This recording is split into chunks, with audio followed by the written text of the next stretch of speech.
L'aventure olympique au campus est née en fait du fait qu'on a appris que la flamme olympique allait passer à Libourne le 23 mai prochain. Alors cette journée, elle s'est déroulée en 3 temps. Il y avait 3 ateliers. Un premier atelier où les jeunes devaient restituer un travail qu'ils avaient préalablement réalisé dans le cadre de leur cours de français, un petit peu sous le format de la classe inversée. Ils devaient, face à des athlètes et leur formatrice de français, traiter des thèmes et des valeurs de l'olympisme, du jeu aussi.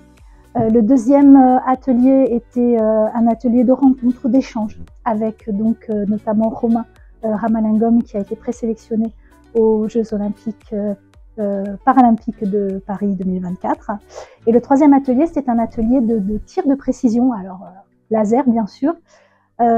Concernant les retours des apprenants, j'ai envie de dire qu'ils ont été intéressés par l'atelier avec l'athlète Romain.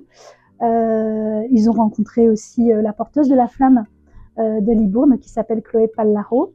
Donc il y a eu des échanges vraiment authentiques et les jeunes ont réellement apprécié cette transparence de la part des athlètes qui ont été très généreux, qui ont répondu vraiment à toutes leurs questions. Je m'appelle Sarah Babin et je suis formatrice au campus du Lac depuis 1 an et demi. Alors pour les terminales, il y a le jeu qui est au programme. Donc en début d'année, j'avais prévu dans ma progression de faire un petit détour par les Jeux Olympiques et leur demander si les Jeux Olympiques c'était du jeu. Et puis pour les premières, j'ai choisi cette année de travailler sur un livre qui parle de sport, ce qui permet de les faire réfléchir aussi sur les valeurs qui peuvent être utiles dans la vie professionnelle et aussi ensemble en cours.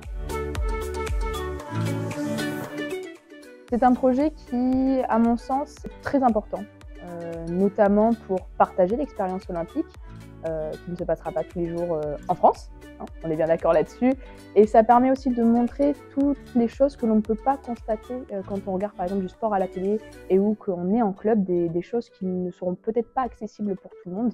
Et ce projet-là, à terme de développement, est très important et je pense que si on leur pose la question, ils vont dire « Ah, mais oui !» Donc voilà, je le vois comme ça.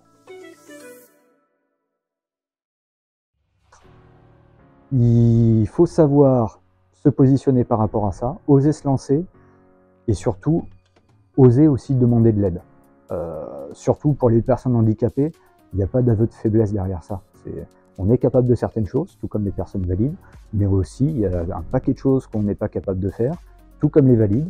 Et du coup, quand on peut avoir des moyens de se renseigner, d'avoir des infos, d'avoir du matériel, d'avoir de l'aide humaine ou quoi, bah, on fait appel à son réseau, on s'en crée un, et si vraiment on est motivé, on a tout pour y arriver.